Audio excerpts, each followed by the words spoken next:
ప్రకటన గ్రంథము మొదటి అధ్యాయం. Revelation chapter 1. ప్రకటన గ్రంథము 1వ అధ్యాయం 10వ వచనం నుంచి 20 వరకు ప్రత్యేక రీతిగా చదువుదాం. ప్రభు దినమందు ఆత్మోషణై ఉండగా బూరధ్వని వంటి గొప్ప స్వరము నీవు చూచుచున్నది పుస్తకములో రాసి, ఎఫెసు, స్మరణ, పెర్గము, తుయతైర, సర్దేస్, ఫిలదెల్ఫియా, లవోదికయ 7 సంఘములకు పంపమని చెప్పుట నా వెనుక వింటిని.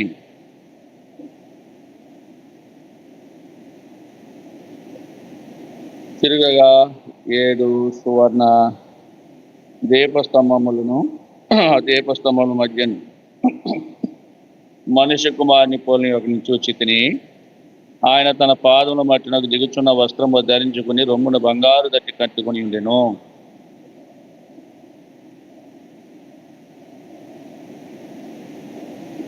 ఆయన పాదముల కొలుములో పట్టును వేయబడి మరిచిన అప్రాయంతో సమానమైందెను.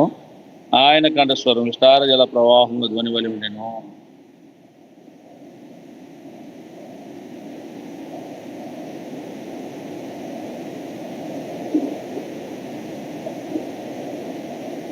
నేను ఆయన చూడగానే చచ్చిన వాని వల్ల ఆయన పాదములకు పడితిని.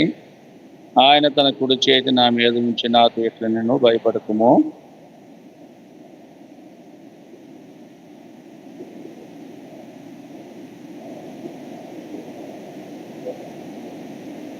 బాగా నీవు చూచిన వాటిని ఉన్న వాటిని వీటి వెంట కలగబోబట్టినగా నా కుడి చేతిలో చూచిన 7 నక్షత్రములను గూర్చిన మర్మమును, ఆ 7 సువర్ణ దీపస్తంభముల సంగతి రాయము. ఆ 7 నక్షత్రములు 7 సంఘములకు దూతలు, ఆ 7 దీపస్తంభములు 7 సంఘములు. ప్రభు సహాయం కొరకు ప్రార్థనలో ప్రవహిస్తున్నాం. ప్రేమ గల మా తండ్రి యేసు ప్రభువా, నీకు వందనాలనైనా. ఆత్మతో సత్యంతో ఆరాధించే జీవితం మాకు ఇచ్చారు దేవా. మరి ఆరాధికులుగా చేశారు, నీకు వందనాలు. తిరిగి ఓ మా తండ్రి పరిశుద్ధమైన బలలో చేయడానికి మేము వస్తూ ఉన్నాం.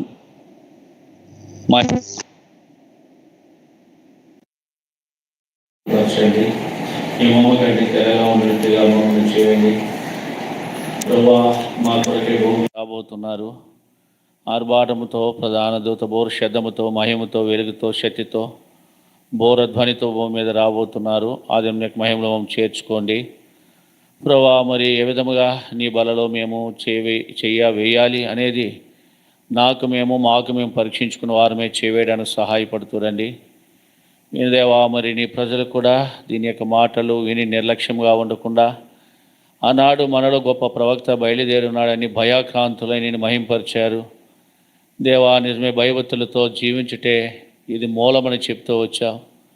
అటువంటి భయముతో వణుకుతో నేను సేవించి ప్రజలుగా ఉండు కొరకే సిద్ధపరచుకుంటూ రండి ప్రభా. నీ దాసుని కంఠాన్ని బాగు చేయండి. నీ ప్రజలకి ఏం మాటలైతే అవసరమైనవో నీ బోరుగా వాడుకోనండి. నీ ప్రత్యక్షత, నీ యొక్క ప్రభావము, నీ యొక్క కృప, ఇశ్రాయేలు ప్రజలకు కురిపించిన మన్నా అంతా కూడా మాతో ఉంచి నడిపించమని, నీ కృపలో స్థిరపరిచి బలపరుచుకుంటూ రమ్మని యేసు నామములో ప్రార్థించి వేడుకొనుచున్నాము తండ్రి, ఆమేన్.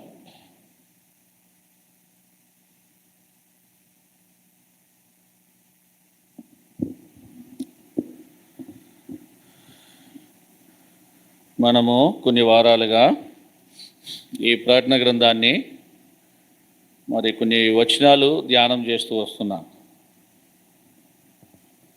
ప్రకటన అనేది జరగబోయేది తెలియజేసేదాన్ని ప్రకటన అంటారు. జరగబోయేది, ఇంకా జరగలేదు, జరగబోయేది తెలియజేసేదాన్ని ప్రకటన అంటారు. సరే, ఈ ప్రకటనలో మనం చూస్తే యేసు ప్రేమించిన శిష్యుడు 12 మంది శిష్యులలో విస్తారమైన ప్రేమతో ప్రేమించాడు. ఆయన పేరే యోహాను. యేసు ప్రభువారు అంటాడు, మీలో ఒకడు నన్ను అప్పగిస్తాడని చెప్పినప్పుడు మొట్టమొదటిగా అడిగిన వాళ్ళు ఎవరంటే యోహానే. అయ్యా, నేను అప్పగిస్తానా? యోహాన్ అడిగాడని ఇంకో శిష్యుడు అలా 12 మంది అడిగారు. చివరిగా 12వ ఆఖరివాడు అడిగాడు, ఇస్కరియోతు యూదా, నీవు అన్నట్టని ప్రభు చెప్పాడు. కనుక మరి యేసు ప్రభువు ఎంతగానో యోహాన్ని ప్రేమించాడు. యోహాను విషయమై ఒక ప్రణాళిక కూడా చేశాడు. ఎందుకంత ప్రేమ అంటే యేసుప్రభు ప్రేమించాడు, యోహాను కూడా అలాగే ప్రేమించాడు. శిష్యులందరూ యేసుప్రభు వారిని సిలువేసినప్పుడు వెళ్ళిపోయారు. ఒకడేమో చచ్చిపోయాడు, 10 మంది ఏమో చెదిరిపోయారు. పేతురేమో బొంకేశాడు, చేశాడు, భయపడి అతను కూడా వెళ్ళిపోయాడు. కానీ సిలువ దగ్గర నిలబడిన వ్యక్తిలో ఒక్కడే ఒక్కడు 12 మందిలో. ఎవరితడు? యోహాను. అందుకే తల్లికి కుమారుడిగా అప్పగించాడు. అమ్మా, ఇదిగో నీ కుమారుడు అని యోహానుని అప్పగించాడు. అంటే నమ్మకంగా ప్రభువును వెంబడించాడు. 12 మంది వచ్చారు, కానీ సిలువ దగ్గర నిలబడ్డ వాళ్ళు ఎంతమంది? ఒక్కడే. మరి ఎంతోమంది మందిరానికి వస్తారు, దేవుని రాజ్యం ఎంతమంది చేరుతారో దాన్ని బట్టి మీరు పరీక్ష చేసుకోండి. 1 కొరింథీ 11:28 ఏం చెప్తున్నాడు? కాబట్టి ప్రతి మనుషుడు, మందిరాలు ఉన్నాయి, కొన్ని వేల సంఘాలు ఉన్నాయి ప్రపంచంలో. మరి అక్కడ నిలబడేది ఎవరు? తన ఎదుట నిర్దోషులుగా నిలబడాలంట. ఎవరు ఎదుట? ప్రభు ఎదుట. చదవండి ఆ మాట. యోధా పత్రిక అనుకుంటా, యోధా రాసిన పత్రిక, యోధా పత్రిక ఉంటా చూడండి.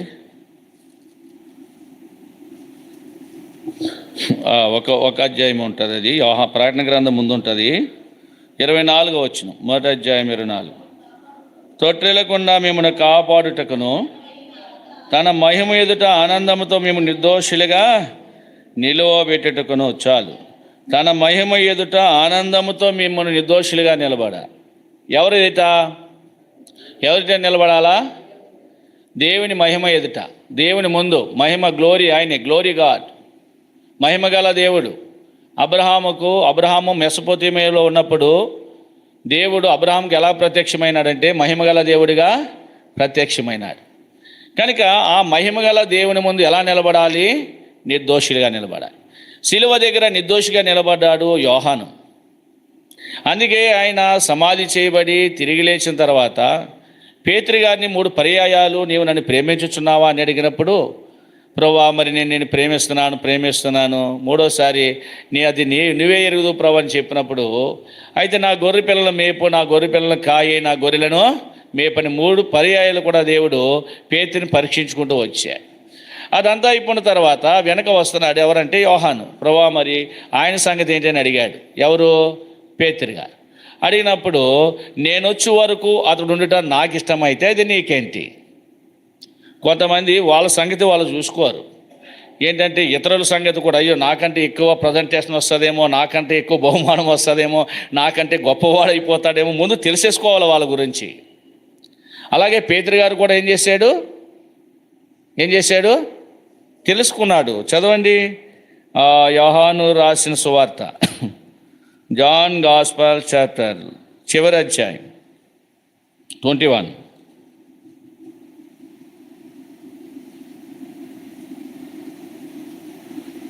20వ వచనం.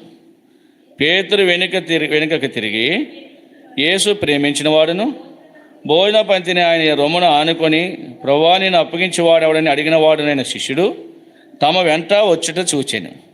పేతురు అతను, ప్రభువా, ఇతని సంగతి ఏమగనని యేసుని అడిగాను. యేసు, నేను వచ్చే వరకు అతడు ఉంటే నాకు ఇష్టమైతే అది నీకేమి? నీవు నన్ను, అతని సంగతి ఎందుకయ్యా? ఎందుకంటే నన్ను 3 సార్లు పరీక్షించావు, మరి ఆయన సంగతి ఏంటి? మీకు అర్థమైందా? ఆయన యథార్థంగా ఉన్నాడు, ఆయన గురించి ఈయనకి ఎందుకు? అర్థమైందా? అందుకే మనం ఎప్పుడు కూడా ప్రభువు బిడ్డలముగా ఇతరుల గురించి ఎప్పుడు మాట్లాడుకోకూడదు, ఇతరులను ఎప్పుడు ఎంచకూడదు. వాడు అలా ఉన్నాడు. బైబిల్లో పరిసయ్యుడు ఉన్నాడు.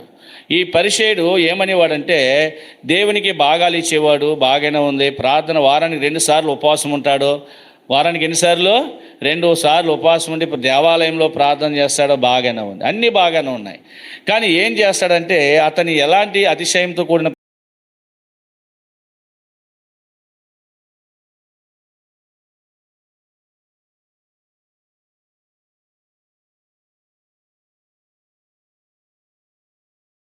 ప్రార్థన చేస్తాడంటే, నువ్వు ఎలా ఉన్నావో, నువ్వు ఏ స్థితిలో ఉన్నావో నీ ఆంతర్యం ఎరిగిన వాడెవరు? ఆంతర్యం ఎరిగిన దేవుడు. అర్థమైందా?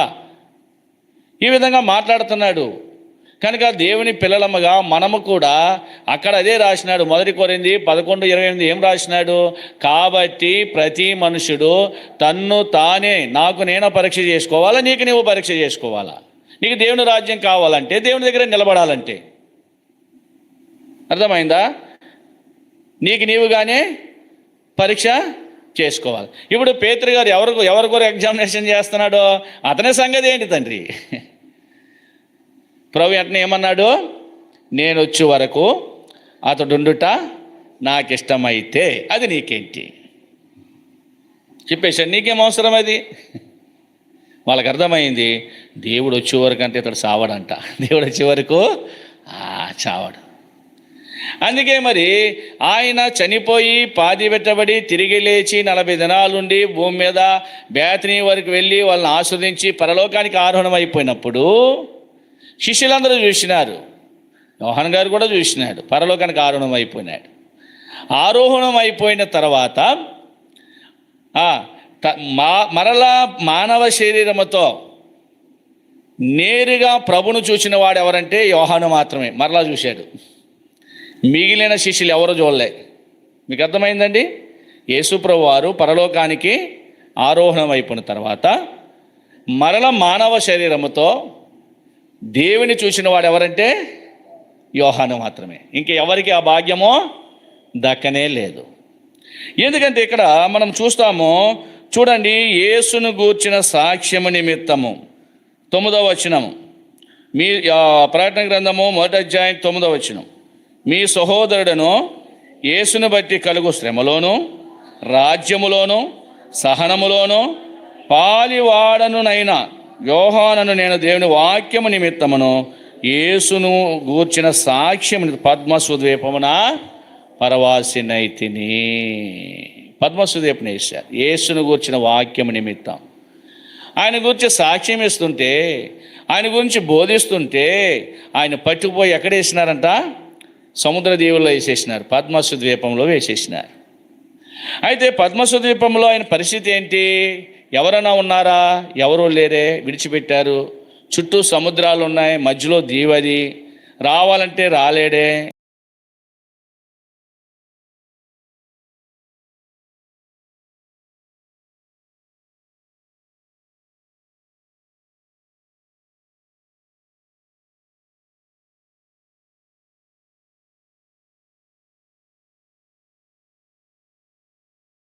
సముద్రం ఈదలేడు. నీళ్ళు త్రాగుదామంటే నీళ్ళేమో ఉప్పు నీళ్ళు, ఆహారం తిందామంటే ఆ ఇసుకు చవిటి పర్ర. ఎలా జీవిస్తాడు అక్కడ? ఆకలి లేదు, దప్పిక లేదు. అలాంటి సమయాల్లో యోహాను కోసము ఆ దేవుడే దిగొచ్చాడంట. ఆ దేవుడే ఎక్కడికి వచ్చాడు? పద్మసు ద్వీపములో ఉన్న యోహాను దగ్గరకు, నీళ్ళు ఆహారము సదుపాయాలు లేని ప్రదేశానికి ఆయన దిగొచ్చాడంట. ఇదేమండి?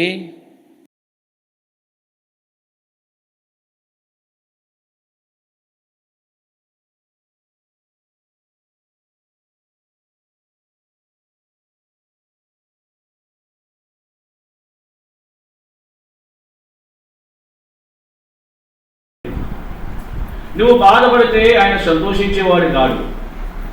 నీ బాధలో కూడా ఆయన ఏం చేస్తాడంట? బాధను పంచుకుంటాడంట. ఎవరు పంచుకుంటారండి? నీ బాధ నేను మోస్తానా? ఎవరు పంచుకుంటారండి? నీ బాధ నేను మోస్తానా, నా బాధ నువ్వు మోస్తావా?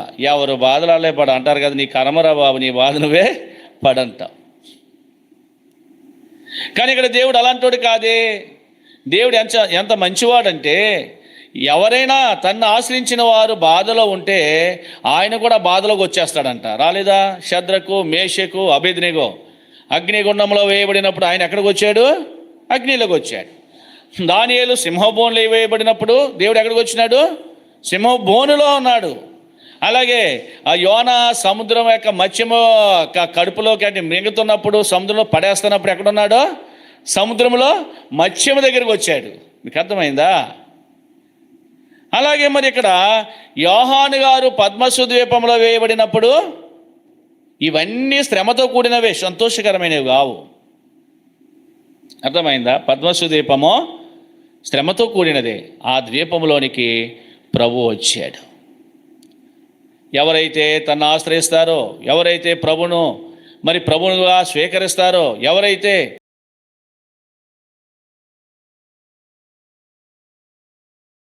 యేసు ప్రభు శిలువ రక్తధారాల చేత కడగబడతారో, ఆయన నమ్మి ఆరాధికులుగా ఉంటారో, వారి కోసము ఆయన ఎక్కడున్నా కానీ, ఏ పరిస్థితిలో ఉన్నా కానీ, ఎలాంటి ఆటంకంలో ఉన్నా కానీ నీ కోసం దేవుడు దిగొస్తాడు. సరే, ఇప్పుడు దేవుడు వచ్చినాడు. ఈయన దేవుడు రాగానే, ఇక్కడ ప్రభు రాగానే అక్కడ ఏమైందంటే ఆత్మవశుడైపోయినాడు. దేవుడు ఎవరు చెప్పండి? ఆత్మ. దేవుడు ఆత్మ అయి ఉన్నాడు.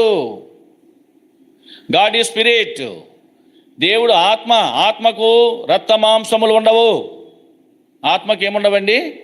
ఈ శరీరము, ప్రాణము, రక్తము ఉండదన్నమాట. అందుకే ఆత్మైన దేవుడు మన మానవ శరీరాన్ని, రక్తాన్ని వాడుకుని భూమి మీదకి వచ్చాడు. ఆత్మకు శరీరము, రక్తము ఉండదు. కనుక అలాంటి దేవుడు, ఆత్మగల దేవుడు మరలా అక్కడికి వచ్చేసాడు. అయితే ఇతడేమయ్యాడంట? అది ప్రభుదినము అనగా ఆదివారము. ప్రభుదినం అనగా ఆదివారము. ఆ ప్రభుదినమందు ఆత్మవశుడైపోయాడంట. ఆత్మవశుడైపోయాడు అంటే ఆత్మ అతనిని ఏం చేసింది? వశం చేసుకుంది. కారణం ఏంటి? అలా ఉంటే కనుక యోహానికి ఆహారం లేక నీళ్ళు లేక చచ్చిపోతాడు. అర్థమైందా? యోహానికి నీళ్లు త్రాగక ఆహారం తినకుండా ఉంటే ఎంతకాలం ఉంటాడు? కనుక ఇప్పుడు ఏం చేశాడు? ఆత్మ వచ్చి యోహాన్ని ఏం చేసింది? వశం చేసుకుంది. ఇప్పుడు ఆత్మ వశం చేసుకున్నప్పుడు యోహాను గారికి నీళ్ళు అవసరం లేదు, ఆహారం కూడా. ఆత్మయే జీవింపచేసేవాడు. మీకు అర్థమైందండి? ఆత్మయే జీవింపచేసేవాడు. కనుక ఇక్కడ ఈ ఆత్మ వశము చేసుకుంది. అలాగే బైబిల్లో మనం చూస్తాము, యెహెజ్కేలు గ్రంథము 37:1 కూడా యెహెజ్కేలును కూడా ఆత్మ వశం చేసుకుంది. చదవండి, యెహెజ్కేలు గ్రంథం 37:1. త్వరగా తీసిన వాళ్ళు. యెహోవా హస్తము నా మీదకు వచ్చింది, నేను ఆత్మ వశుడనై ఉండగా. చాలు, దేవుని హస్తం వచ్చింది. ఎవరి మీదకి? యెహెజ్కేలు ప్రవక్త మీదకి వచ్చింది. ఎప్పుడైతే దేవుని యొక్క హస్తం వచ్చిందో ఆ ప్రవక్త ఏమయ్యాడంట? ఆత్మకు వశమైపోయాడు. అంటే ఇంకా తను ఏం చేయడానికి లేదు. ఆత్మ ఎలా నడిపిస్తే అలా నడుస్తాడనమాట. వశీకరణ, ఆత్మ వశీకరణ. సరే, లూకాసు సువార్త 2వ అధ్యాయం 26వ వచనంలో కూడా ఇక్కడ సుమయోన్ అనే వ్యక్తి ఉంటాడు. అతను కూడా ఆత్మవశుడైపోయినాడు. చదవండి, లూకాసు సువార్త 2:26. అంతసేపు తీసినారా? సరిగ్గా చదవక. అతడు ప్రభు యొక్క క్రీస్తును చూడక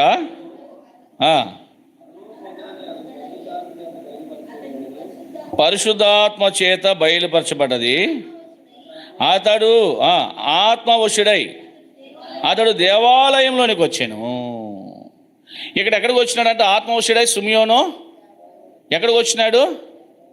ఆత్మవశుడై యోహాను పద్మసు ద్వీపంలో ఉన్నాడు. ఆత్మవశుడై యెహెజ్కేలు ఎముకల్లో ఇలోకి తీసుకుపోబడ్డాడు. ఆత్మవశుడై సుమయోను ఎక్కడికి వచ్చాడు? దేవాలయంలోకి వచ్చాడు. మీకు అర్థమైందండి? ఆత్మ నడిపించింది. ఆత్మవశుడై ఉన్నాడు ఇప్పుడు యోహాను గారు. ఇంకా యోహాను గారికి ఏం తెలియదు, ఆత్మ నడిపిస్తుంది. ఇప్పుడు ఆ ఆత్మ మాట్లాడుతుందంట. బోరధ్వని గురించి చెప్పుకున్నాం, అది అందరికీ వినపడదు. ఆ బోరధ్వని అందరికీ వినపడదని చెప్తూ వచ్చినాం. చెవులు గలవాడు వినగా. సరే, ఇక్కడ బోరధ్వని గురించి గత సందర్భాల్లో మనం చెప్పుకుంటూ వచ్చాం. ఇప్పుడు ఈ మాట్లాడుచున్న స్వరం ఏమిటో, బోరధ్వని వంటి ఒక స్వరం మాట్లాడింది. ఇదేమిరా, ఇక్కడ ఎవరూ లేరే, ఇది సముద్రమే, ఒక దీవే, మనసు సంచారం లేదే, కానీ ఒక స్వరం మాట్లాడుతుంది. అది ఎలాంటి స్వరం? అది దేవుడు ఏ రూపానైనా మాట్లాడతాడు. ఉరుములతో ఉరుము వలె మాట్లాడతాడు. తర్వాత మెరుపు వలె మాట్లాడతాడు. మూడవది బోర వలె మాట్లాడతాడు. ఆ బోర ఆయనదే. ప్రధాన దూత బోర శబ్దము ఆయనదే. ప్రభు రాకడకు ఆ బోర వాయిస్ ఆయనే మాట్లాడతాడంట. ఇదిగో నేను వచ్చేస్తున్నాను. అర్థమైందా? ఇదిగో నేను వస్తున్నాను. త్వరగా వచ్చుచున్నాను. ఎక్కడుందన్నమాట? ఎక్కడుందన్నమాట? బైబిల్లోనే ఉంది కదా. రండి, ప్రకటన గ్రంథము 22వ అధ్యాయం, రెవల్యూషన్ చాప్టర్ 22. ప్రకటన 22 చదవండి. 7వ వచనం. ఇదిగో నేను త్వరగా వచ్చుచున్నాను. ఈ గ్రంథములోని ప్రవచన వాక్యము గైకొనేవాడు, అదే బూరశబ్దం. బూరశబ్దంబు నింగిన్వానింపా గాంచేదామేసోన్ మాయేదుట ఓర్పుతో మేము వేచియుంటిమి. నిద్రించేవారు నిలతూరిలన్, నిద్రించేవారు నిలతూరిలన్. ప్రాణప్రియుడా, ప్రాణప్రియుడా, రమ్ము మా యేసు పాడేదాము హల్లెలూయా. ఎంతో సంతోషం ఎగిరిపోయేదం పాటాలతో, ఎగిరిపోయేదం పాటాలతో. అదే బూరశబ్దం, అదే బూరశబ్దం. ప్రియా సహోదరి సహోదరుడా, దేవుడు ఇక్కడ ప్రకటన గ్రంథంలో యోహానుతో బోరధ్వని వలె మాట్లాడుతున్నాడు. ఉరుములతో కాదు, మెరుపులతో కాదు. దేనితో మాట్లాడుతున్నాడో ఈ 3 వాయిస్లో ఏ వాయిస్తో అయినా మాట్లాడతాడు. బోరధ్వని వంటి స్వరం వినపడుతోంది. బోరధ్వని వంటి స్వరము ఏమి చెప్తుందంట? గొప్ప స్వరం అంట. మళ్ళా అది గ్రేట్ వాయిస్. ఏమని చెప్తున్నాడంట? నీవు చూచుచున్నది పుస్తకంలో రాసేయాలి. నువ్వు చూచున్నది ఎక్కడ రాయాలా? అప్పుడు ఈ నోట్స్లో అవి లేవు, అవి ఏవో ఉండేవి. అవి పెన్నులు లేవు. కానీ నిజంగా చాలా ఈ పూర్వము చూస్తే ఉండే అవేవో ఇలా గుచ్చి రాసేవారు అన్నమాట. సరే, ఇక్కడ ప్రభు అంటాడు వాటి గురించి అంత మనం ఇప్పుడు తెలుసుకోవాల్సిన అవసరం లేదు. కానీ నీవు చూచుచున్నది పుస్తకములో రాసి ఏం చేయాలంట? 7 సంఘాలు ఉన్నాయి, 7 సంఘాలకు పంపించాలి ఈ పత్రికలు. 7 సంఘాలు ఉన్నాయి, 7 సంఘాలు. ఎఫెసు, స్మరణ, పెర్గము, తుయితైరా, సార్దీసు, ఫిలదెల్ఫియా, లవోదికియా అను 7 సంఘములకు పంపమని చెప్పుట నా వెనుక వింటిని. వెనుక నుంచి వస్తుంది ఈ శబ్దం. నీవు రాయి. ఇప్పుడు నువ్వు చూస్తున్నది ఏదైతే చూస్తున్నావో నువ్వు చూడబోయేదంతా కూడా రాసేయి. ఏ ఒక్కడు కూడా మిస్ కాకూడదు. రాసి ఏం చేయాలంట? ఆ సంఘాల పేర్లు కూడా చెప్పాడు. ఆ సంఘములకు నువ్వేం చేయాలా? 7 సంఘములకు నువ్వు పంపించాలి. ఇదేమిరా? చూడండి, బయట దేవుని వాక్యం చెప్తున్నాడని, ఆయన గురించి సాక్ష్యం ఇస్తున్నాడని తీసుకొచ్చి ఎక్కడేశారు? పద్మసు దీపంలో వేశారు. సరే, పద్మసు దీపంలో గొప్ప పరిచర్య దొరికింది. ఎలాంటి పరిచర్య ఇది? 7 అక్కడుండి 7 సంఘాలకు పత్రికలు రాయాలంట. నిజంగా ఎలా ట్రాన్స్ఫర్ చేశాడో యోహాన్ గారు తెలియదు, కానీ చాలా అద్భుతం అన్నమాట. అక్కడుండి రాసిన పత్రికే ప్రకటన గ్రంథం. లేకపోతే మన ప్రకటన గ్రంథం దొరుకునేది కాదు. అర్థమైందా? ఎలాగంటే చరిత్రలో మనకు దొరకలేదు, కానీ బైబిల్లో ఆయన మరలా ఎలా పాస్ చేశాడో బయటికి దీనికి తెలియదు. కానీ ఎక్కడుండి రాశాడు? పద్మసు ద్వీపములో ఉండి రాశాడు. ఏమిరా? ఎవరూ లేరు. ఈ స్వరం వినబడుతుంది. ఈ బూరధ్వని వంటి స్వరము ఇది ఎక్కడో విన్నట్టుగా ఉంది. పరిచయమైన స్వరం అది. యోహాను గారికి విన్న స్వరమే అది. ఇంతకుముందు విన్న స్వరమే. ఇది ఎక్కడో చూసినట్టుంది. తనకి ఇంకా జ్ఞాపకం రావట్లే. ఓసారి చూద్దామని వెనుదిరిగాడట. ఈ స్వరం ఎవరు మాట్లాడుతున్నారో అని ఏం చేశాడు? వెనక నుంచి వస్తుంది ఈ శబ్దం. వెనుదిరిగాడంట. ముందున్నవాడు ఏం చేశాడు? ఆయన ఆత్మ వెనుక తిరిగి చూసిందంట. అలాగే మన బైబిల్లో చూస్తే నిర్గమాకాండము 3వ అధ్యాయంలో ఒక సందర్భాన్ని మనం చూస్తాం. రండి, నిర్గమాకాండము 3వ అధ్యాయం.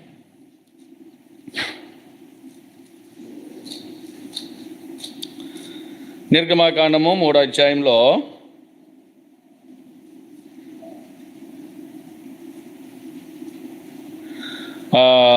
2-3 చదవండి. 4 వచనాలు, 2-3-4 వచనాలు కలిసి చదువుదాం. ఒక పొద నడిమిని అగ్నిజ్వాల యెహోవా దూతను ప్రదక్షిణ. అతడు చూసినప్పుడు అగ్ని వలన ఆ పొద మండుచుంది, కానీ పొద కాలిపోలేదు. అటు మోషే పొద ఎలా కాలిపోదు, నేను ఆ తట్టు వెళ్ళి ఈ గొప్ప వింత చూసేదని అనుకున్నాను. దాన్ని చూచుడు అతడు ఆ తట్టు వచ్చాడు చూచి యెహోవా చూచాడు. దేవుడు ఆ పొద నడుమును మోషే మోషే అని అతను పిలిచాడు. అందుకు అతడు చిత్తమో ప్రభువా అనేను. ఈ నిర్గమాకాండంలో ఈ మోషే గారి పరిస్థితి కూడా అలాగే ఉంది. మోషే గారు తన మామ అయిన ఇత్రో యొక్క మిద్యాని యాజకుడని ఇత్రో యొక్క మందను మేపుతున్నాడు, గొర్రెలు మేపుతున్నాడు. ఎంతకాలం మేపాడండి? ఎంతకాలం మేపడ్డాడు? బహుశా చెప్పండి, 40 ఏండ్లు. ఒకటి కాదు, ఏదో కొంతకాలం అనుకుంటారేమో మీరు. 40 సంవత్సరాలు మేపాడు అక్కడ. ఐగుప్తులో ఎంతకాలం ఉన్నాడు? 40 ఏండ్లు ఉన్నాడు. ఇశ్రాయేలు ప్రజలతో ఎంతకాలం నడిచాడు? అది మోషే గారి జీవిత చరిత్ర, మర్చిపోకూడదు. 3-4-12 120 సంవత్సరాలు బ్రతికాడు. సరే, ఇప్పుడు తన మామ మందని మేపుతున్నాడు. మేపుతుంటే జరిగిన సందర్భం ఏంటంటే, అక్కడ అది హోరేబు, అది ఒక పర్వతం. ఆ పర్వతం మీద ఒక పొద ఏమైపోతుందంట, అది హోరేబు పర్వతం, దేవుని పర్వతమైన హోరేబు దాని పేరు. అది కాలిపోతుంది కానీ మాడిపోతలేదు. కాలిపోతుంది కానీ దాని భావం ఏంటంటే బూడిద కావట్లే, పచ్చగానే ఉంటుంది. కాలినప్పుడు ఏం చేయాలా? పచ్చదనము మాడిపోవాలా. కానీ ఏమిరా ఇవి ఎంతేంటో చాలా ఆశ్చర్యముగా ఉంది. ఇది కాలిపోతుంది కానీ మాడిపోవడం లేదో, సరే ఇవి ఎంత చూద్దామని మోషే గారు ఆ తట్టు వెళ్ళాడు. యోహాను గారు వెనుదిరిగి చూసినట్టుగా మోషే గారు ఏం చేశాడంట? ఎక్కడికి వెళ్ళాడు? ఆ పొద దగ్గరికి వెళ్తున్నాడు. ఆ పొద నడిమి అగ్ని జ్వాలలలో నుండి దేవుడు మాట్లాడుతున్నాడంట. ఏమని మాట్లాడుతున్నాడు? మోషే మోషే, నువ్వు దగ్గరికి రావద్దు. కారణం ఏంటి? ఎందుకు రాకూడదు? ఊరంతా తిరిగావు ఏంటయ్యి? చెప్పులు ఊరంతా తిప్పి తీసుకొచ్చి పరిశుద్ధమైన స్థలంలో పెడతావా నువ్వు? కనుక ఇది హోలీ ల్యాండ్, ఇది పరిశుద్ధమైనది. నీ చెప్పులు విడిచిరా. నువ్వేం చెయ్యి? చదవండి ఆ మాట, 5వ వచనం. అందుకు ఆయన, దగ్గర రావద్దు, నీ పాదాలని చెప్పులు విడిచిపెట్టు, నీవు నిలిచి ఉన్న స్థలము పరిశుద్ధ ప్రదేశమని. అర్థమైందా? నీ పాదముల నుండి నీ చెప్పులు తీసేయి. చాలామందికి తెలియదు, చెప్పుల మీద ప్రార్థన చేస్తారు, షూస్ మీద ప్రార్థన చేసేస్తారు. భయం ఉండదండి, భయం ఉండదు. నేను ఇక్కడది చిన్న తిరుపతి అనుకుంటా, ఇక్కడ ద్వారకా తిరుమల, ఆ ప్రదేశానికి ఒక సువార్తకు వెళ్ళాను. అంటే ఆ గుడి దాటుకుంటూ వెళ్ళాలి. అప్పుడు దాకా నేను చూడలేదు. 2వ పర్యాయం నేను చూడడం. మొదటిసారి చూశాను, మొన్న ఈ మధ్యకాలంలో 2వసారి. అంటే ఆ ఏరియా మాట, అంటే గుడిలోకి వెళ్ళి దర్శించడం కాదు, ఆ ఏరియా, ఆ ఏరియా 2వసారి చూశాను. నిజంగా చెప్పులు ఉంటాయి. మీకు గతంలో చెప్పాను, గుడి ఎక్కడో ఉంటే చెప్పులు కుప్పలుగా రోడ్ల పక్కన వదిలేసేదిపోయారు. కుప్పలే. ఆంధ్రప్రదేశ్ రాష్ట్రంలో చెప్పుల షాపులన్నీ కలిపిన ఆ చెప్పులు సరితో అన్ని చెప్పులు ఉన్నాయి అక్కడ, కుప్పలు. అర్థమైందా? ఎక్కడో విడిచిపెట్టడమో, గుడికెళ్ళి దర్శించడమో వాళ్ళ చెప్పులు దొరకవు. ఎందుకంటే మారిపోతాయి, అలా ఉన్నాయన్నమాట. కుప్పల చెప్పులు ఉన్నాయి అక్కడ. దేవుడు కానీ దేవుళ్ళ దగ్గరికి పోయి చెప్పులు తీసుకునే పోతున్నారే. దేవుడయ్యండి, నిజమైన దేవుడయ్యండి, ఆ దేవాది దేవుడైన ప్రభు సన్నిధికి చెప్పులతో ఎలా రావాలనిపిస్తుంది నీకు? చెప్పులతో పరిశుద్ధ స్థలాల్లో ఎలా అడుగు పెట్టాలనిపిస్తుంది? చాలా జాగ్రత్తగా ఉండాలా. అవి జీవం లేని వాటి కొరకే చెప్పులు విడిచిపెడితే, జీవం గల దేవుని కొరకు ఎందుకు చెప్పులు విడిచిపెట్టవు ఈనాడు చాలామంది అవిధేయత ఇదే. చాలామంది అవిధేయత, చెప్పులతోనే ప్రార్థన, చెప్పులతోనే స్టేజ్.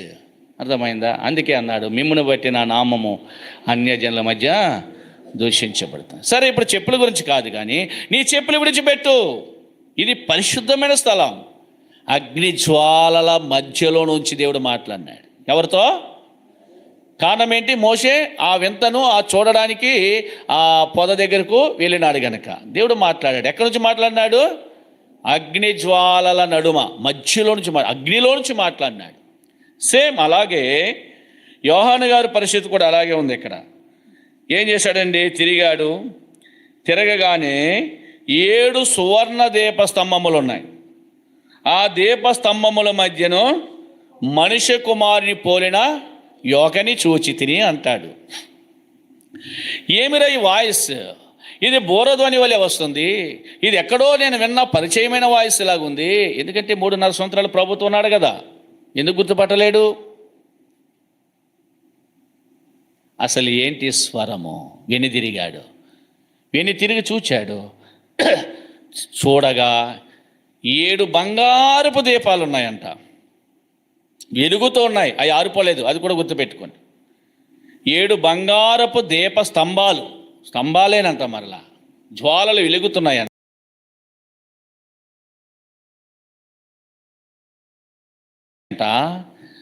ఆ దీప స్తంభముల మధ్య ఎవరి సంచారం ఉందంటండి?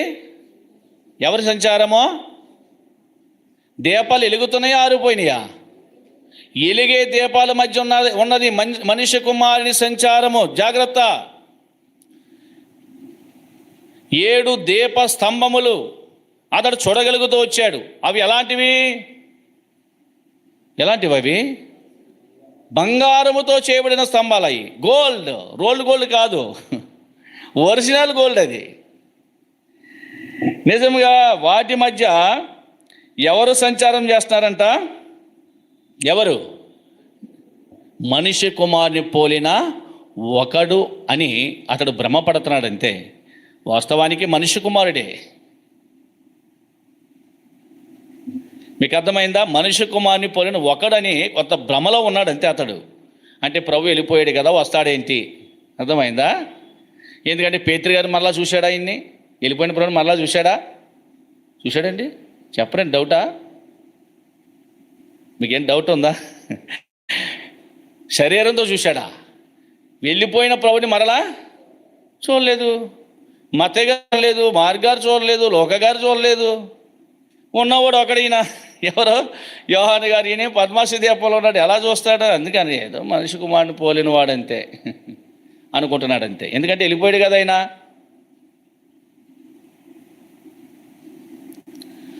సువర్ణ దీప స్తంభాలు అవి వెలిగే స్తంభాలు. వాటి మధ్య సంచరించడము చూచాడు. అంతేకాదు, ఇంకా అక్కడ వర్ణన మనం చూస్తే చూడండి, అక్కడ త్వరగా మనము ఒక పావు గంటలో దీన్ని ధ్యానం చేసేస్తాం రండి. ఇంకా అక్కడ వర్ణన మనం చూస్తే, ఆయన తన పాదముల మట్టునకు దిగుచున్న వస్త్రము ధరించుకున్నాడు, రోమునకు బంగారు దట్టి కట్టుకున్నాడు. ఆయన తల వెంట్రుకలు తెల్లని ఉనిని పోలినవై ఉన్నాయి, హిమమంతా ధవలముగా ఉన్నాయి. ఆయన నేత్రాలు అగ్ని జ్వాలల వలె ఉన్నాయి. ఆయన పాదములు కొలిములో పుటం వేయబడి మెరేచున అపరంజితో సమానమై ఉన్నాయి. ఆయన కంఠస్వరము విస్తార జల ప్రవాహముల ధ్వని వలె ఉంది. ఆయన తన కుడి చేత 7 నక్షత్రములు పట్టుకున్నాడు. ఆయన నోట నుంచి 2 అంచులు గల వాడైన ఖడ్గం ఒకటి బయలు వెడలుచుండి. ఆయన ముఖం మహా తేజస్సుతో ప్రకాశించుచున్న సూర్యుని వలె ఉండెను. నేను ఆయన చూడగానే చచ్చిన వాని వలె ఆయన పాదముల యొద్ద పడి తిని. ఈ సందర్భాలన్నీ చూడగలుగుతూ వచ్చాడు. మొదటిగా ఏం చూశాడు? తిరిగాడు, షాక్ అయ్యాడు. 7 సువర్ణ దీపస్తంభాలు అవి వెలుగుతున్నాయి. ఆ దీపస్తంభముల మధ్య దేవుని కుమారుడైన ప్రభువు ఏం చేస్తున్నాడంట? సంచరిస్తున్నాడు. ఆయన సంచరిస్తున్నాడు. 7 సువర్ణ దీపస్తంభములు దేనికి గుర్తుగా ఉన్నాయంటే 7 సంఘాలవి. అంటే సంఘముల మధ్య ఆయన సంచారం ఎక్కడుంది చెప్పండి? సంఘముల మధ్య ఉంది. సంఘముల మధ్య ఆయన సంచారం ఉంటుంది. ఏ సంఘం మధ్య ఉంటుంది? ఏ సంఘం మధ్య ఉంటుంది? ఏ సంఘం మధ్య? ఏ సంఘం మధ్య? చదువున్నాం కదా, వెలిగే సంఘాలు అవి, ప్రజ్వలించే సంఘాలు అవి. అర్థమైందా? వెలగాల. సంఘం ఏం చేయాలని చెప్పండి? వెలగాలి. అర్థమైందా? ఆరిపోకూడదు, ఆరిపోకూడదు. అంటే ఎవరైతే ఏ సంఘములైతే వెలిగేవారు ఉంటారో వారి మధ్య అయిన సంచారం ఉంటుంది. లేకపోతే వెలగని సంఘాల మధ్య ఆయన ఉండడు. చూడండి, యోహాను గురించి యేసు ప్రభువారు గొప్ప సాక్ష్యం ఇచ్చినాడు. చూడండి యోహాను గురించి. యోహాను ఈయన బాప్తిస్మిచ్చి యోహాను, ఈ యోహాను కాదు, రండి.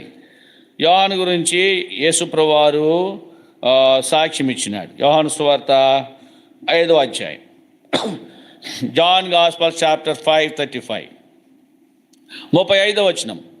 అతడు మండుచు ప్రకాశించుచున్న దీపమై ఉండెను. మీరు అతని వెలుగులో ఉండి కొంతకాలము ఆనందించుటకు ఇష్టపడితిరి. ఎవరైనా? యోహాను. ఏ యోహాను? బాప్తిస్మిచ్చి యోహాను. యేసు ప్రభు వారికి బాప్తిస్మిచ్చాడు. ఈ యోహాను గురించి యేసు ప్రభులు వారు చెబుతాడు, మండుచు ప్రకాశించుచున్న దీపం. దీపం మండితేనే అదేం చేస్తుంది? ప్రకాశిస్తుంది. మండకపోతే దానికి ఏముండదు? ప్రకాశం ఉండదు. ప్రియమైన విశ్వాసి, ప్రభు బల దగ్గరికి వస్తున్నాడు, నీవు మండుతున్నావా? నీలో మంటుందా? అయ్యో ఇర్మియా, యెషయా అంటాడు, నేను అపవిత్రమైన పెదవులు గలవాడను, అపవిత్రమైన పెదవులు గల జనుల మధ్య నివసించిన వాడను, నేను నశించిపోయాను అంటాడు. అలాంటి సమయాల్లో బలిపీఠం ఉంది, బలిపీఠం దగ్గర నుంచి నిప్పు తీసుకొచ్చాడు. నిప్పి తీసుకొచ్చి ఏం చేసినాడంట? అతని పెదాలను కాల్చాడు. ఇప్పుడు యెషయా మండాడు. అర్థమైందా? యెషయా మండాడు గనక ఏమైంది? ఇప్పుడు అతనికి నాశనము లేదు. యేసు ప్రభుల వారు మండేవారి మధ్య ఉంటాడు. ఏమంట? వాడిని చూస్తే నాకు ఒళ్ళు మంట. ఆ మంట కాదు. ఎవరిని చూస్తే? దానిని చూస్తే నాకు ఒళ్ళు మండిపోతుంది అంటారు చూడండి. ఆ మంట దగ్గర దేవుడు ఉన్నాడు. అర్థమైందా? ఆ మంట దగ్గర దేవుడు ఉన్నాడు. దేవుని యొక్క వాక్యం అనే నూనెని హృదయంలో ఉంచుకొని ఆత్మను ఎప్పటికప్పుడు సిద్ధము చేసుకొని ఆత్మను వెలిగించుకున్న వారి దగ్గరే దేవుడు ఉంటాడు. ఆత్మను ఆర్పకుడు అన్నాడు. బైబిల్ అంతటిలో చిన్న వచనం, అది బహు చిన్న వచనం. చదవండి, 1 దెస్సలోనికీయులకు రాసిన పత్రిక 5వ అధ్యాయం. దెస్సలోనికీయులకు రాసిన మొదటి పత్రిక, చదవమ్మా. ఆత్మను 19వ వచనం, ఆర్పకుడు. బహు చిన్న వచనం. బైబిల్ అంతటా చిన్న వచనం ఏంటంటే అదే. ఆత్మను ఏం చేయొద్దు? ఆర్పకూడదు. ఆర్పకుండా ఉండాలంటే ఏం చేయాలా? అక్కడ రాశాడు, బలిపీఠము మీద అగ్ని మండుతూ ఉండాలి, అది ఆరిపోకూడదు. ఇక్కడ నుంచి అగ్ని వస్తుంది, నిన్ను కాల్చేదిగా ఉంటుంది, నిన్ను వెలిగించేదిగా ఉంటుంది. ఆ అగ్నియే దేవుని యొక్క వాక్యం. అర్థమైందా? ఆ అగ్నియే ఎవరు చెప్పండి? అగ్ని ఆరిపోకుండా ఉండాలంటే నువ్వేం చేయాలా? నువ్వు మండాలి, నువ్వు కట్టెలుగా చేర్చబడాలా. కట్టెలు వేస్తేనే ఏం చేస్తుంది? బలిపీఠము. మన ఉదాహరణగా చూడగలం. ఎవరండి అలా? బుద్ధి లేని ఆ కన్యకలు వచ్చారు, దివిటీలు పట్టుకొచ్చారు, మండాలను వచ్చారు, వెలిగించాలని వచ్చారు, కానీ దానిలో నూనె లేదు. నీ జీవితం కూడా అంతే. ఒకవేళ దేవుని మందిరానికి రావాలని వస్తున్నావేమో, ఆరాధించాలని వస్తున్నావేమో, సరైన తీర్మానం లేదేమో, ఇంకా సరైన రక్షణ నీలో లేదేమో, తగిన మారు మనసు నీలో లేదేమో, నువ్వు వస్తున్నావు మంచిదే దేవుని మందిరానికి, నీలో మంటుందా? ఏ విషయంలో? దేవుని కార్యముల విషయంలో మంట ఉండాలా, రోషం ఉండాలి. ఏలియాలో మంట ఉంది. ఎలాంటి మంట? నేనే దైవజనుడైతే ఆకాశం అగ్ని వచ్చి నిన్ను 50 మందిని కాల్చేయగాక, అంతే. రోషం ఉండాలా. దేవుని విషయం ఏముండాలండి? నీతిమంతులు సింహం వల్లే ధైర్యంగా ఉంటారు, భయపడరు. యోహానులో మంట ఉంది. సర్ప సంతానమా, షద్రకు మేషకు అబేద్నెగోలో మంట ఉంది. ఏమన్నారు? నీకు అసలే ప్రత్యుత్తరం ఇవ్వాల్సిన అవసరం మాకు లేదు. ఎవరికి? ఇలా బానిసలుగా వచ్చి బబులోను రాజుని శాసిస్తున్నారు. వీళ్ళు వారిలో మంట ఉంది. అర్థమైందా? ప్రియా సహోదరి సహోదరుడా, నీలో మంట ఉందా? దేవుని విషయమే రోషం ఉందా? దేవుని కొరకు నిజమైన క్రైస్తవుడిగా బ్రతకాలని ఆశ, తీర్మానం నీలో ఉందా? ప్రభు సాక్ష్యం ఇచ్చాడు. అతడు మండుచు, ఎవరతడు? యోహాను, ప్రకాశించుచున్న దీపం. అలాంటి వారి మధ్య ప్రభు ఉంటాడు. 7 సంఘాలు అవి సువర్ణ దీప సువర్ణముతో చేయబడిన దీపాలవి. అలాంటి సంఘముల మధ్య దేవుడు ఉన్నాడు. అర్థమైందా? సువర్ణం కావాలా? సువర్ణం కావాలంటే ఏం చేయాలా? యోబు అన్నాడు. ఏమన్నాడు? 23:10 చదవండి. యోబు గ్రంథము 23 అధ్యాయం 10వ వచనం త్వరగా. యోబు గ్రంథము 23 అధ్యాయం 10వ వచనం. నేను నడుచు మార్గము ఆయనకు తెలియను, ఆయన నన్ను శోధించిన తర్వాత. బంగారం కావాలంటే ఏం రావాలా? ఏమొస్తుంది? బంగారం కావాలంటే ఈజీగా అయిపోదండి. ఏమొస్తుంది? అది కూడా చదివేసేయండి. ఎక్కడంటే శోధన సహించువాడు ధన్యుడని ఉంటుంది. మీకు ఎవరికైనా గుర్తుండి చెప్పండి. శోధన సహించువాడు ధన్యుడంట. సరే, రెఫరెన్స్ గుర్తులేదు. శోధన ఏం చేయాలా? సహించుకోవాలి. Time waste. శోధన ఏం చేయాలా? సహించుకోవాలి. శోధన సహించేవాడు ఎలా ఉంటాడంట అతడు? చదవండి. ఎక్కడది? యాకోబు అనుకుంటా, చూడండి. యాకోబు పత్రిక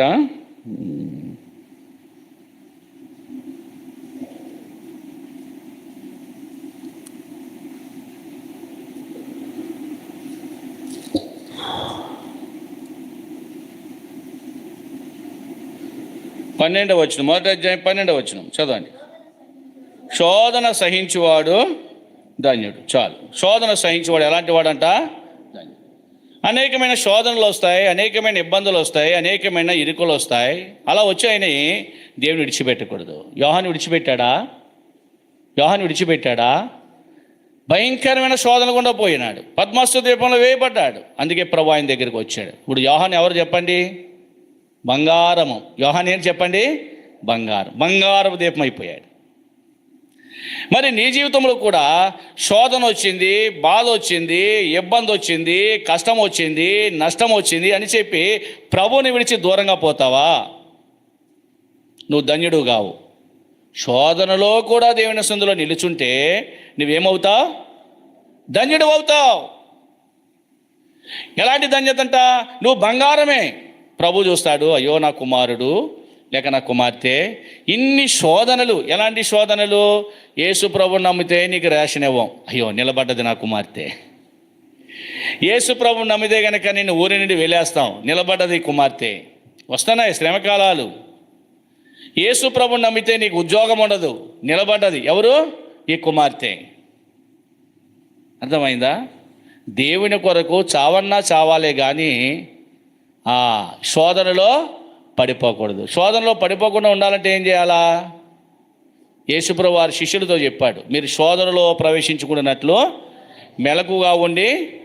శోధన ఎప్పుడు వస్తుంది? ప్రార్థనా జీవితం లేనప్పుడే నీకు వస్తుంది. నువ్వు ఎంత ప్రార్థన చేయి. విశ్వాసికి మొట్టమొదటి మెట్టు ఏంటంటే ప్రార్థనే. అందుకే ప్రార్థన కూడికలు మానకూడదు. చాలామందికి ఈ విలువ తెలియదు. అందరూ ఆదివారం భక్తులే, ప్రార్థనా భక్తులు తక్కువ. వ్యక్తిగత ప్రార్థన, కుటుంబ ప్రార్థన, సంఘ ప్రార్థన, దైవ సేవకులతో ప్రార్థన, ఈ 4 మనకు అవసరమే సంఘానికి. అలాంటి సంఘమే మండేదిగా ఉంటుంది. అలాంటి సంఘములోనే ఆయన సంచారం చేస్తాడు. ఆయన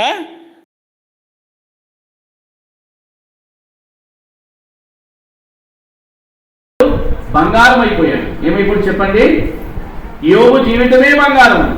ఇంత బంగారం కొనాలంటే చాలా ఖరీదు, కానీ యోబే ఒక బంగారం అయిపోయాడు. అర్థమైందా?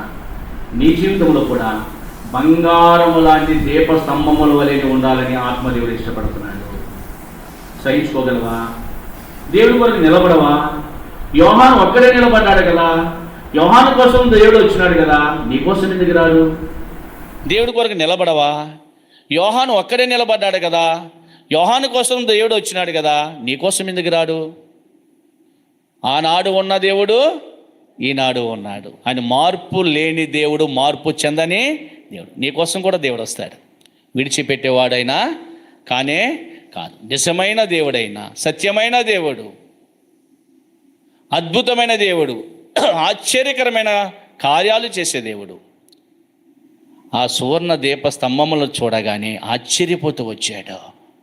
సంచారం చేస్తున్న ఆ ప్రభును చూచాడు. ఆ సాదృశ్యాలని చూచి చచ్చిన వాని వలి పడిపోయాడు. అంటే యోహాను ఏమియో చేయలేని స్థితిలో పడిపోయాడు. ప్రియా సహోదరి సహోదరుడా, దేవుని చిత్తమైతే వచ్చే వారం మనం కంటిన్యూ చేసుకుందాం. మరి నీ జీవితం ఏంటి? నువ్వు వెలగకపోతే నీతో నీ మధ్య ఎవరుండరు? ప్రభు ఉన్నాడు. ప్రభు సంచారం ఉండదు. వెలిగే సంఘంలోనే ప్రభు ఉంటాడు. వెలగలేని సంఘంలో దేవుడు ఉన్నాడు. సంఘంలో నీ పరిస్థితి ఏంటి? నేను వెలుగుతున్నానా లేదా? నేను మండుతున్నానా లేదా? దేవుడి కొరకు ప్రత్యక్ష సాక్షిగా ఉన్నానా లేదా? అది నువ్వు చూడాలా.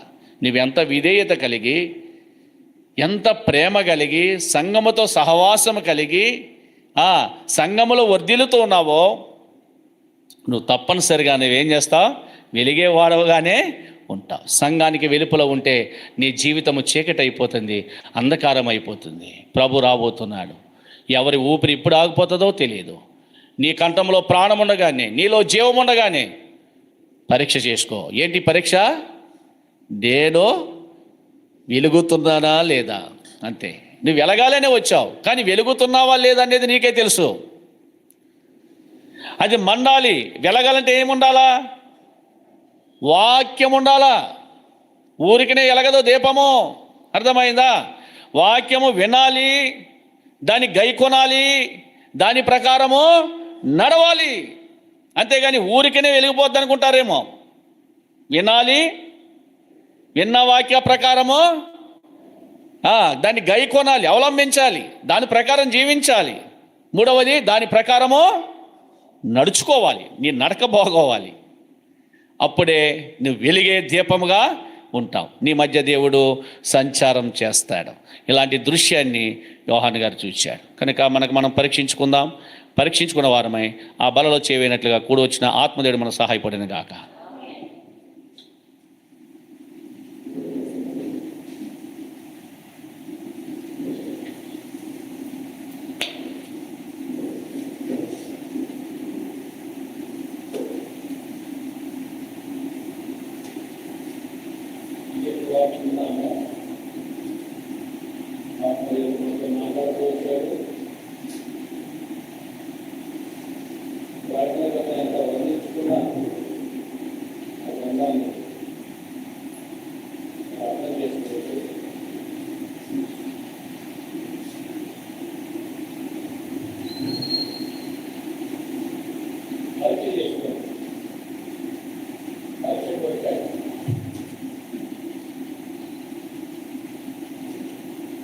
నేను మీకు అప్పగించిన దాన్ని పొందుతుంది యేసుకున్న రాత్రి రెండు నేర్చుకొని కృతజ్ఞతలు చెల్లించి దాని మీ కొరకై నా శరీరము నా జ్ఞాపకం చేసుకుంటే తీసుకెళ్ళి పొందనాలు.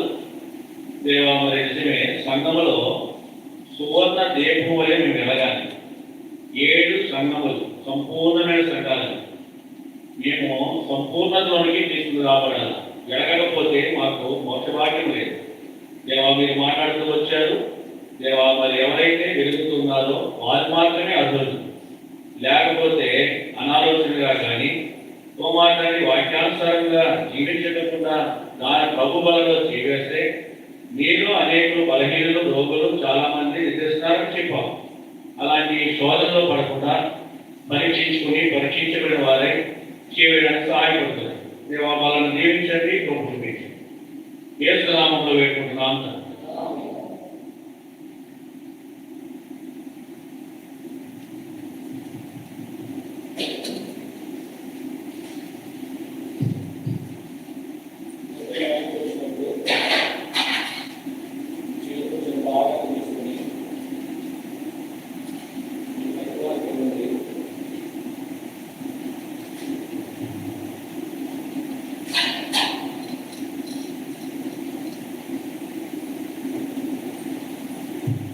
పరీక్షించుకో. ఆత్మదేవుడు మాట్లాడుతూ మండాలంటే వాక్యమనే నూనె మనలో ఆయన మాట వినాలి, దాని ప్రకారం జీవించాలి. దాని ప్రకారం నడవాలి. యోహాను అలాగే ఉన్నాడు కనుక యోహాను కోసము ప్రభు దిగులు చేశాడు. చాలా అద్భుతమైన విషయం. మరి నీ కోసం ప్రభు వస్తాడు, నీ కోసం ప్రభు రాబోతున్నాడు ఈ లోకానికి. లోకం అంతా కాలిపోతుంది, లోకంలో శ్రమలు ఉన్నాయి, త్వరగా రాబోతున్నాడు. ఇదిగో నేను త్వరగా వస్తున్నాను ప్రభు చెప్పాడు. వచ్చుతున్న దేవుడు ఆలోచించి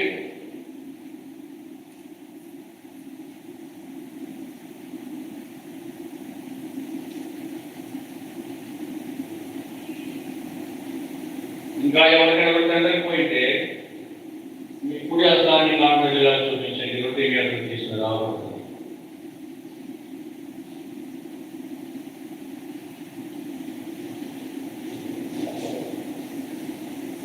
అందరికీ రొట్టెలు చేస్తుంది.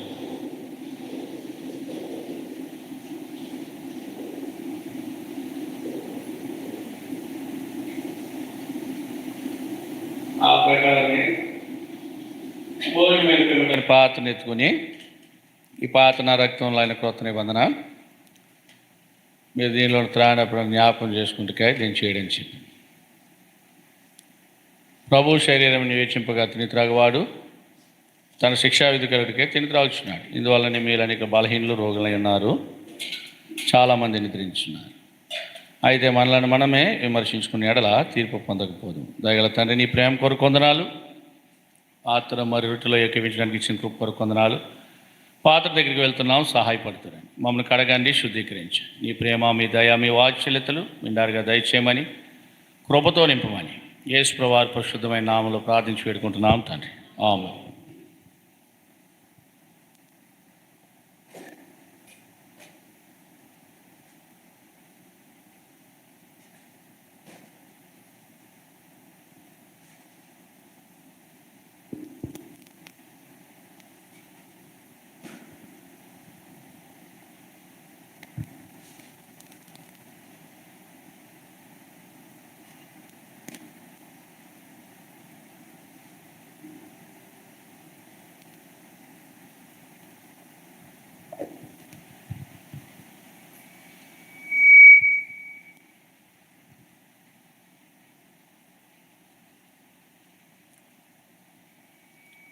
మండే దీపంగా ఉండాలి కానీ ఆరిపోయే దీపంగా మనం ఉండకూడదు. ఆరిపోతావా, నరకానికి పోతావు. మండుతావా, దైవ రాజ్యాన్ని స్వతంత్రించుకుంటావు. దేవుడే నీ చెంతకు వస్తాడు. ఈ చివరి దినాల్లో, ఈ భయంకరమైన లోకములో ఇప్పుడైనా తీర్మానించుకో. మండు, దేవుని కొరకు మండయ్యా.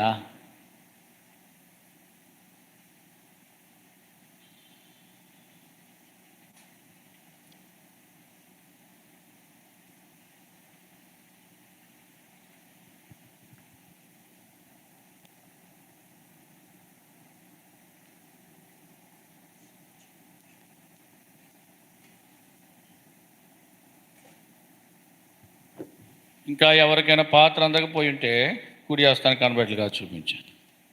అందరికీ పాత్ర అందిందని పాత్ర చేస్తూ ఉన్నాను. కృపా కనికరమూల మా దేవా కృతజ్ఞతనర్పింతు. కృపా కనికరమూల మా దేవా కృతజ్ఞతనర్పింతున్. యెహోవా చేసిన ఉపకారములకై ఆయనకేమి చెల్లింతును. యెహోవా నామమున ప్రార్థన చేసేదను, రక్షణ పాత్ర చెబుని. కృపా కనికరమూల మా దేవా కృతజ్ఞతనర్పింతు. కృపా కనికరమూల మా దేవా కృతజ్ఞతనర్పింతు. ప్రేమ నమ్మకం గల మా తండ్రి, ఎంత నేను నమ్మదగిన దేవా, యేసు నేనే మార్గమును సత్యమును జీవము గల దేవా. మరి నాయన ఇంతవరకు మరి నీ బల్ల చుట్టూ మరి అగ్ని వంటి స్థలములో వెలుగుగా మీరు మా మధ్యన చేరి నాయన నీ దాసులైన ద్వారా ఇంతవరకు మరి అనేక వాక్యలేఖనంతో మీరు మాతో పంచుకున్న సహాయం కొరకై వందనములు స్తోత్రములు చెల్లించుకుని వస్తున్నాం. అవును తండ్రి, యందు మరి త్రోవలేందుకు ఎప్పుడైతే ప్రియమైన తండ్రి భయభక్తులతో మరి మీ యందు నడుచుకుంటామో వారే ధనులు అని మరి నీ దాసులతో మాకు సెలవిచ్చిన సహాయం కొరకు వందనములు స్తోత్రం చెల్లించుకుని వస్తున్నాం. అవును తండ్రి, ప్రియమైన మరి నాయన వాక్యాన్ని వినాలి, గైకొనాలి మరి దాని యందు నడుచుకోవాలని మీరు మాకు సెలవిచ్చిన సహాయం కొరకే వందనములు స్తోత్రం చెల్లించుకుని వస్తున్నాం. దేవగల తండ్రి, అవును ప్రభా, మరి నాయన ఎప్పుడైతే నీ వాక్యానికి విధేయత చూపిస్తామో దాని యందు నడుస్తామో అప్పుడే యోహాను వలె మరి ఆత్మతో అభిషేకించబడతాం. యెహోజు వలె సీమోను వలె మరి ఆత్మపూర్ణ అవుతామని మరి మీరు మాకు మాట్లాడుకొచ్చిన సహాయం కొరకే వందనములు స్తోత్రం చెల్లించుకుని వస్తున్నాం. అవును ప్రియమైన తండ్రి, పద్మాసు దీపంలో మరి ఆకలితో ఆహారంతో మరి నీళ్లతో మరి అలవడిస్తున్నప్పుడు ఆ ఆహారం దగ్గరికి చేరి ఏ రీతి మరి తను ఉన్న పరిస్థితిలో మరి వెంటనే తన పక్షునం చేరి మరి తనలో ఆత్మవశుడై ఏ రీతి మీరు కోనుకుంటూ వచ్చినారో మరి ఈ దినమున మరి మమ్మల్ని కూడా బలహీన దేహంలో కూడా మీరు బలపరుచుకుంటారని స్థితిలో మరపెడుతూ వస్తున్నాం. మరి తినబడిన వాక్యంతో మరి మా యొక్క మరి దీవింపి ఉజ్జింపజేసుకుంటారని స్థితిలో ప్రార్థించుకుంటూ వస్తున్నాం. దయగల తండ్రి, మరి ఇచ్చిన వాక్యం లేకుని మరి ప్రతి ఒక్కరిగా దేవుని గారి దయచేసిన స్థితిలో ప్రార్థించుకుంటూ వస్తున్నాం. దయగల మరి ఇంతవరకు సహాయపరుచుకుని వందనంలో స్తోత్రం చెల్లించుకుంటూ వస్తున్నాం. బలహీన వారిని కూడా బలపరుచుకుంటారండి. ఎవరైతే మరి దూర ప్రాంతంలో ఉన్నారో ప్రతి ఒక్క బిడ్డలను కూడా దీవించి ఆశీర్వదించుకున్న స్థితిలో మొరపెడుతూ వస్తున్నాం. మరి ఇంతవరకు కూడా వచ్చిన ప్రతి ఒక్కరిని కూడా మరి సహోదరులను ఎవరిని బిడ్డలు కూడా దీవించి ఆశీర్వదించుకుంటారండి. మరి ఎవరైతే మరి ఎగ్జామ్స్ రాసి మరి నాయన ఎవరైతే రాస్తున్నారో దేవాన్ని కూడా వారికి కావాల్సిన జ్ఞానమును దయ చేసుకుంటారండి. వారికి కావాల్సిన మరి ఎగ్జామ్స్లో మంచి ర్యాంకులతో ప్రతి ఒక్కరిని కూడా విజయంలో నడిపించుకుంటారని ప్రార్థించుకుంటూ వస్తున్నాం. దయగలుగుతానే సండే వరకు సండే సహాయపడుతూ వస్తున్నారు. ఇచ్చిన వాక్యలను కూడా మరి నడిపించుకుంటారండి. బాలురు 40 సంవత్సరం వారికి దయచేయండి. వారు పెద్దవారి నుంచి తొలగిపోయిన దేవారించిన ఆ వాక్యము ద్వారా వారు తొలగిపోకుండా పట్టుకోవడానికి సహాయపడుతున్న స్థితిలో ఇప్పటి నుంచే రగ్నముల కృపల దయచేయమని స్థితిలో మొరపెడుతూ వస్తున్నాం. ప్రియమైన తండ్రి, ఇంతవరకు లైవ్ ప్రోగ్రామ్ కూడా మరి ఎవరైతే మరి చూస్తున్నారో వారి ద్వారా కూడా నీ చిత్తమైతే ఈ స్థలంలోకి మరి నాయన ఆత్మను రక్షింపబడి నడిపించడానికి చేయమని సినిమాలో మొరపెడుతూ వస్తున్నా. ఎవరైతే నేడు నీ సన్నిధికి నీ ఆరాధన పోగొట్టుకొచ్చున్నారో ఆరోగ్యంతో కూడా మేము మాట్లాడుతున్న విషయంలో ప్రార్థించుకుంటూ వస్తున్నా. దయగల తండ్రి, శుక్రవారం ఉదయకాల స్త్రీల పరిచయం, సాయంకాలం ఎదురుస్తున్న ప్రార్థన సమయం ప్రతి ఒక్కరు కూడా సన్నిధి చేసుకోవడానికి కృప దయచేయమని మొరపెడుతూ వస్తున్నాం. ప్రియమైన మరి నాయన మరి కూడా వచ్చిన ప్రతి దీవించండి. దేవాదికి మొరపెడుతూ వస్తున్నాం. ఇంతవరకు నీ దాస్తులు నీ వాక్యంలో వాడుకుంటూ వచ్చినారు. తన బలపరచండి, మమ్మల్ని గులపరచండి. మరి వారిని కూడా మరి యొక్క వారి శిశుల వరకు మరి నా యొక్క స్వరం కూడా నేను చిత్తమైతే మరో బాగు చేసుకుంటున్న స్థితిలో మొరపెడుతూ వస్తున్నాం. పెరుగుతానండి. మిగిలిన సమయాన్ని కూడా దీవెన తెచ్చండి. నీ కృప తోడు ఉంచండి. వెలుచున్న ప్రతి ఒక్కరి గృహమును కూడా దర్శించండి. అగ్ని వలె నాయన వారి గృహమును వెలుగుగా నాయన యొక్క అపవాదిని తీసివేసి యొక్క గృహంలో నైనా ప్రత్యక్షతో నేను నడిపించుకుంటామని మా ప్రభును ప్రియా కుమారుడైన యేసుక్రీస్తు పరిశుద్ధ నామములో మిక్కిలితో ప్రార్థించి బ్రతిమాలి అడిగి వేడుకుంటున్నాము తండ్రి. లేచి నిలబడి పాట పాడుకుంటూ ప్రదర్శన కానుకలు భాగాలు ప్రభువు సమర్పించుకుంటాం. 735వ పాట, యేసు ప్రభువా నీవే మహిమా నిరీక్షణ అనే పాట, 735. చక్కగా లైన్లో క్రమంగా రండి, వెళ్ళే వాళ్ళకు కొంచెం దారివ్వండి. యేసు ప్రభువా నీవే మహిమా నిరీక్షణ, యేసు ప్రభువా నీవే మహిమా నిరీక్షణ. హల్లెలూయా హల్లెలూయా నిరీక్షణ నీవే. హల్లెలూయా హల్లెలూయా మహిమా నిరీక్షణ నీవే. యేసు ప్రభువా నీవే మహిమా నిరీక్షణ.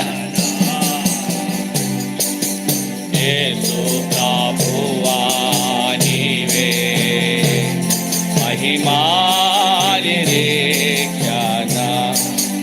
గొప్ప రక్షణ సిలువా శక్తితో నాకు సాగితివి. గొప్ప రక్షణ సిలువా శక్తితో నాకు సాగితివి. మహిమా నిరీక్షణ నీవే. నిశ్చయముగా నిన్ను చూతును. మహిమా నిరీక్షణ నీవే. నిశ్చయముగా నిన్ను చూతును. యేసు ప్రభు జయ హో. యేసు ప్రభు యేసు ప్రభు జయ హో.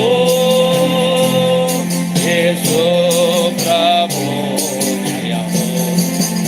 యేసు ప్రభువా నీవే మహిమా నిరీక్షణ. యేసు ప్రభువా నీవే మహిమా నిరీక్షణ.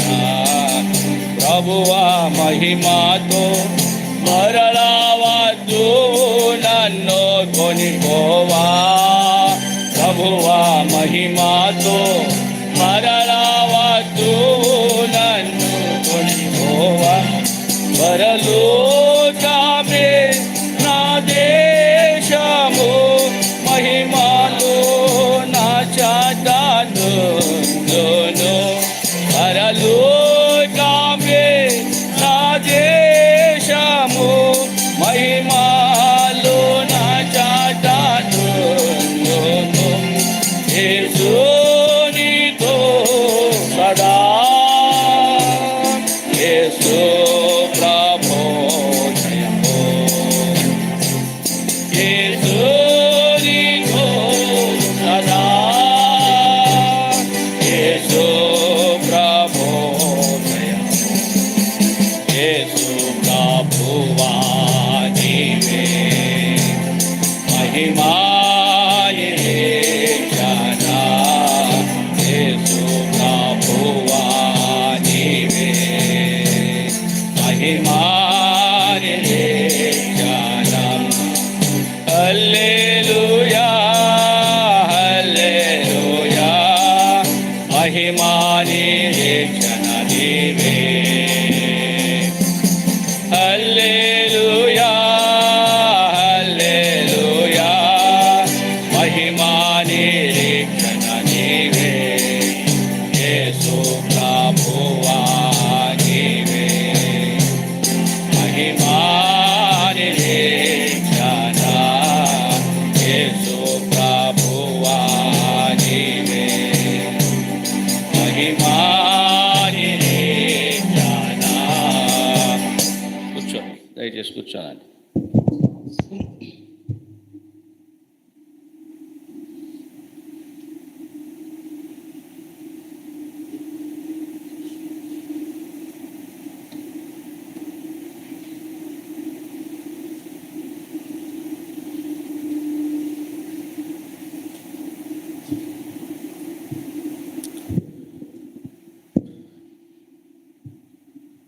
ఆరాధన ముగిస్తున్నాం. వార కోరికలు గమనించండి. శుక్రవారము మరి యథావిధిగా ఉదయం స్త్రీల పరిచర్య ఉంటుంది 10 గంటలకు. శుక్రవారం సాయంత్రము 6:30 గంటలకు బ్రదర్స్ మీటింగ్ ఉంటుంది. రెండు కూడా ప్రార్థనా కూడికలే. సంఘము కొరకు అంటే వచ్చేవాళ్ళు వాళ్ళ యొక్క అవసరతల కొరకు ప్రార్థన చేసుకునే సమయం అది. దాన్ని సద్వినియోగం చేసుకోండి. అలాగే 25వ తారీఖు శనివారము హాఫ్ నైట్ ప్రేయర్ ఉంటుంది. ఆల్ నైట్ కాదు, హాఫ్ నైట్. రాత్రి 8 గంటల నుంచి 12 గంటల వరకే ఉంటాం.